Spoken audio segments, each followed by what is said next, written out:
A superspore, the ultimate benchmark for sterility. But what exactly is it, and how can we be sure our process is strong enough to destroy it? The answer lies in finding the toughest soldier in the microbial world and proving we can defeat it. Let's meet our target. Welcome to the toughest target, understanding microbial resistance and spores. This video is designed for anyone interested in microbiology, especially those involved in sterilization processes, quality assurance, or healthcare. You'll learn why bacterial spores are crucial for defining sterility and how their unique properties make them the ultimate benchmark. Understanding this is vital for ensuring effective sterilization and patient safety. This video delves into why certain bacterial forms are incredibly resilient and how we measure their destruction. We'll explore the science behind microbial resistance, focusing on bacterial endospores. This knowledge is essential for understanding the foundation of sterilization. Our goal is to understand how we can be certain our sterilization process is robust enough to eliminate all harmful microorganisms. This understanding directly impacts patient safety and product efficacy in medical and pharmaceutical fields. To achieve sterility, we must defeat the toughest possible enemy. In the microbial world, that enemy is the bacterial endospore. Unlike a normal reproducing bacterium, a spore is a dormant, defensive structure. It has a tough outer coat and a dehydrated core containing its precious DNA. This structure makes it incredibly resistant to heat, chemicals, and radiation. This formidable structure includes a multi-layered outer coat, a resilient cortex, and a dehydrated core. Each layer contributes to its incredible resistance, making it uniquely challenging to inactivate.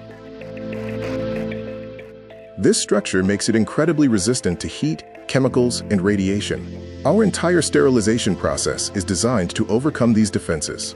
The gold standard organism for testing steam sterilization is Geobacillus stearothermophilus. This isn't just any bacterium, it's a true extremophile, a survivor from some of the planet's most scorching environments, like deep-sea volcanic vents and geothermal hot springs. Why this specific one?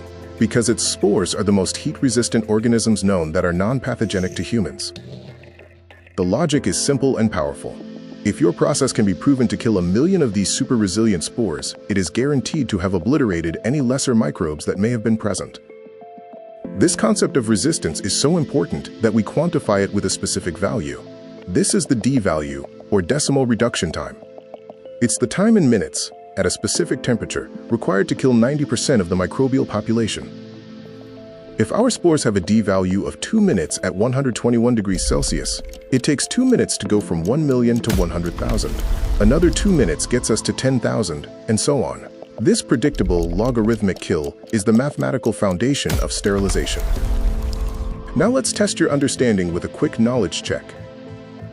What is the primary reason Geobacillus stearothermophilus is used in biological indicators for steam? A. It is easy to grow in a lab. B. Its spores have the highest known resistance to moist heat. C. It is the most common contaminant. A spore's resistance to heat is primarily due to its A. Small size and shape. B. Dehydrated core and protective outer layers. C. Rapid metabolism. If a D value is 1.5 minutes, how long would it take to reduce a population from 100,000 spores to 1,000 spores? A. 1.5 minutes. B. 3.0 minutes. C. 4.5 minutes. Now that we understand the target and how to measure its destruction, let's put it all together.